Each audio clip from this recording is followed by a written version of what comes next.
En Infinita, lo que faltaba. El análisis político del día junto a Rodrigo Sánchez. Rodrigo Sánchez, bienvenido.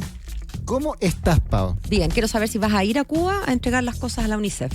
O se entregan acá y la UNICEF las lleva... Oye, me encantaría ir a Cuba alguna vez. No, nunca he ido, pero no en este contexto. No, hay que ir después. No en este contexto, y ojalá la situación en la isla mejore, considerando este bloqueo por parte de Estados Unidos y este conflicto que en el fondo... es bien doloroso para los ciudadanos que viven allí. Yo pensaba que este fondo, que se llama Fondo contra el Hambre y la Pobreza, aquí podríamos, para estos efectos, cambiarle el nombre. Este es un fondo general, no fue hecho ad hoc. Pero para esto podríamos ponerle como Fondo contra la Dictadura y el Embargo. Fondo contra la dictadura y el embargo. Mira, ¿sí o no? Sí, tendría más apoyo político. Claro, porque el hambre y la pobreza... Claro, cuando surgen de un terremoto, de una situación de la naturaleza, genera, tú tienes razón, que a las personas que se ven afectadas, para un buen cristiano, digamos, no debería importarle si es que la afectación se produjo por un terremoto o por un mal manejo de un ladrón que está en el poder, ¿no es cierto? Sí. Pero claro, se mezclan acá temas políticos y de ahí que entonces la vocera haya tenido que salir a decir que esto no es una decisión política. Lo hablábamos recién con el subsecretario Erwin Díaz de la CGGOV. Aquí no se manejan presiones políticas de un partido de este lado o del otro lado. Aquí se tienen a la vista razones humanitarias y de alguna manera... No lo dijo en estos términos, pero se refirió un poco al concepto de reciprocidad, dado que los cubanos nos han ayudado a nosotros. Yo le preguntaba, bueno, ¿y por qué no ayudamos a Yemen? Bueno, claro, respecto de Yemen no hay reciprocidad, al menos creo que no nos ha... Pero claro, tampoco basta simplemente decir que Chile está siempre con los derechos humanos y con las víctimas de cualquier cosa, porque está lleno de necesidades en el mundo. Puede ser que países que no sean geográficamente, idiosincráticamente, culturalmente más lejanos, pero... Los derechos humanos se supone que son para todos, ¿no? Más allá del idioma que hablen y de cuán lejos estén de nosotros. Mira, Gaza, Ucrania, Argentina, México, hay varios ejemplos puntualmente sobre esta administración, no solamente en plata, también en ayudas estratégicas, claro. A veces este mismo problema de los incendios, muchas veces hay intercambio de brigadistas, algunos vienen a ayudarnos a nosotros, de repente nosotros enviamos a otros países. Eso es cierto. El componente político, Pau, de todas maneras, siempre va a existir, ya sea por medio de las colectividades que conviven en un mismo país o por parte también del Ejecutivo. Es obvio que uno tiende a pensar que las decisiones se toman más rápido cuando hay cierta sintonía en relación a determinados proyectos políticos para las personas que son afectadas. Uno tiende a pensar que eso es más ágil porque inmediatamente se encienden las alarmas. Lo que no es menos cierto es que de todas maneras en temas tan delicados como derechos humanos o cuando vemos hambruna, por ejemplo, o la infancia afectada, fíjate tú que el tuit que subió el presidente hace pocos instantes, de hecho, ponía muchos énfasis en eso. O sea, claro, hay una crisis humanitaria ahora que se está viviendo en relación a este bloqueo, pero hay que pensar sobre todo, no solo los ciudadanos adultos que quizás tienen más herramientas para poder sobrellevar esto, sino que los más vulnerables que en ese sentido son los niños. A un niño que le falta un plato de comida en un país claramente es un tema delicado, entonces ahí hay una motivación adicional que tiene que ver con una agenda mucho más transversal. Ahora, en base a lo que tú dices, la pregunta que es totalmente legítima es: si no hubiesen existido estas presiones en los días anteriores por parte del PC, esta ayuda económica de nuestro país, que tengo entendido por temas de ley, puede alcanzar hasta un máximo de $5 millones, ¿existiría o no existiría? Esa es la interrogante. Y tiendo a pensar que sí. Quizás hay un asunto de timing, quizás hay un asunto también de cómo se canaliza, porque hoy día se tomó la decisión de que esto sea a través de UNICEF. Quizás habían otras opciones, pero quizás porque se quería hacer más rápido, claro, se toma esta opción, pero tiendo a pensar que sí. El tema es que en el relato, independiente a las decisiones internas que se podrían haber tomado en la moneda, queda la sensación de una causa y efecto. Claro. Causa, el Partido Comunista está presionando, efecto, el gobierno reacciona. Pero sobre todo, Rodrigo, porque cuando tú esgrimes que esto no tiene nada que ver con nada, sino con el hecho de que hay personas sufriendo de nuevo, ¿por qué no entonces mandar ayuda a Sudán del Sur?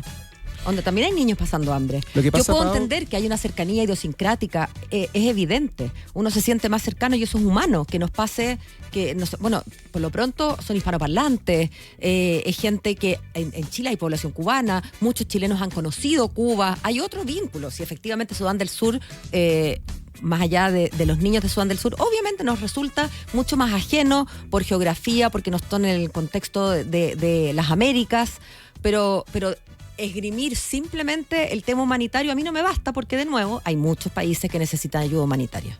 Sí, hay muchos países que necesitan ayuda humanitaria, pero, como tú bien dices, los vínculos políticos, las alianzas, las conversaciones son importantes. Por ejemplo, con Argentina tenemos hoy en día, en cuanto a mandatarios, por supuesto, una distancia sideral en materia política, pero eso no evitó que en su momento, cuando estaba la crisis de los incendios allá, Chile apoyara. Obvio. O sea, eso no tenía absolutamente nada que ver. Uno también puede ver, claro, somos países vecinos, ¿cómo no les vamos a prestar ayuda? Y no tengo ninguna duda que el presidente Milei, si es que nosotros estuviésemos en problemas, haría lo mismo, claro está.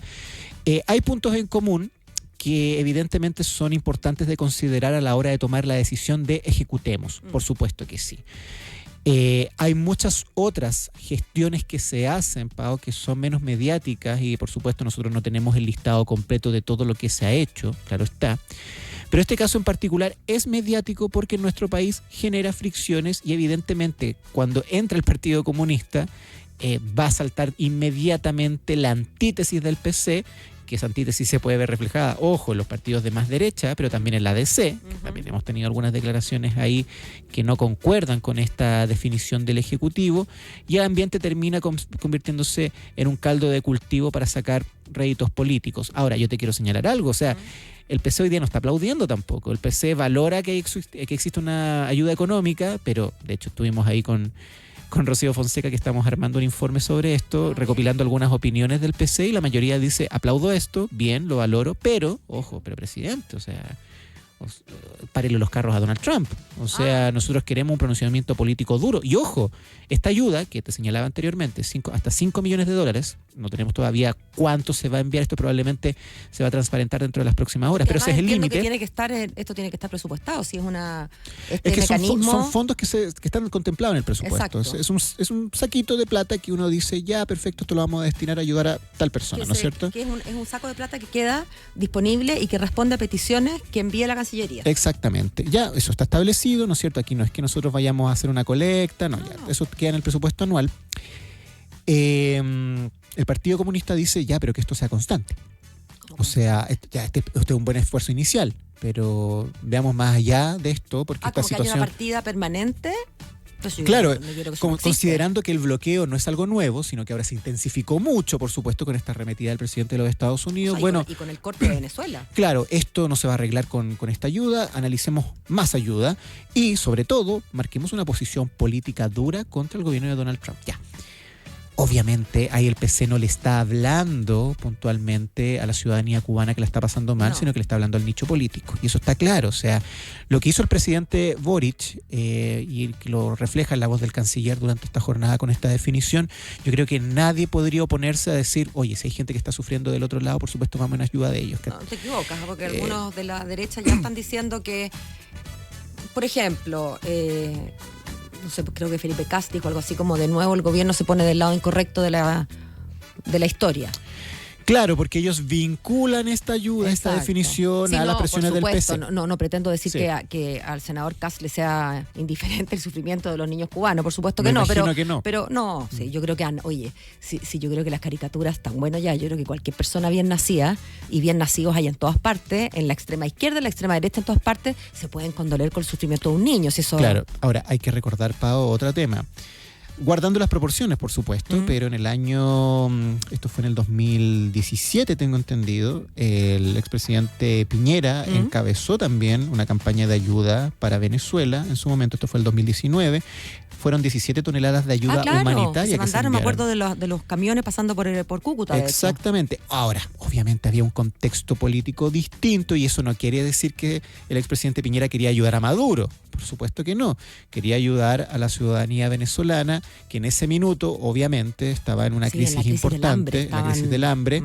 Y claro, de pasada, porque siendo un opositor a Nicolás Maduro, claro, de alguna forma le daba un poquito de oxígeno a la situación que estaba ocurriendo allá, porque que es era como, políticamente dura también. Pero es un buen símil, porque es un país que recibió ayuda nuestra con un signo político totalmente distinto de sus mandatarios, que tampoco estaba siendo, digamos, víctima de un efecto de la naturaleza, por así decirlo, ¿no? Sino que más bien de un mal manejo político, en el caso de Venezuela, en el caso de Cuba, mal manejo político, más embargo, ¿cierto? Sí, ahora uno podría pensar y ser muy mal pensado, y no hay que serlo, porque yo no dudo para nada que en ese minuto se haya tomado esta decisión precisamente para ayudar a los ciudadanos.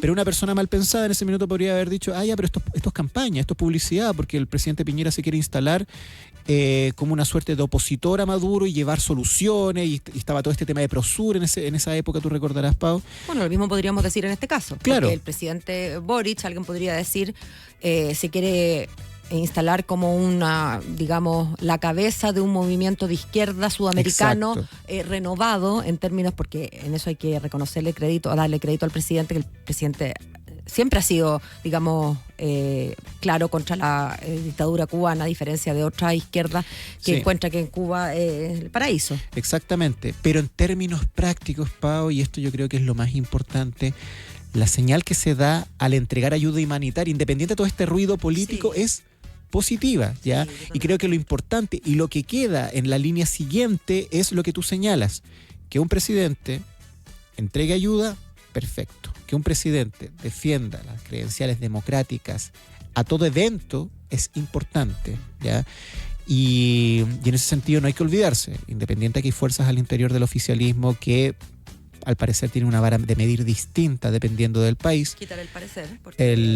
Bueno, efectivamente el presidente Boric al menos ha dado señales de que esa vara de medir siempre es la misma, ¿ya? Es la misma, aunque le traiga problemas también con algunos sectores de lo que queda del oficialismo hoy en día, que bien sabemos está bastante quebrado también, y vamos a ver si es que algo se recompone en esa reunión que están intentando armar para marzo. Oye, y así como hay que recomponer o habría que recomponer la izquierda, ¿qué pasa con la descomposición al interior del propio Partido Comunista, Rodrigo? Porque lo decíamos al principio, el nivel de desorden, de rivalidades, de desencuentro, yo creo que marca un momento sin precedentes en la historia del partido.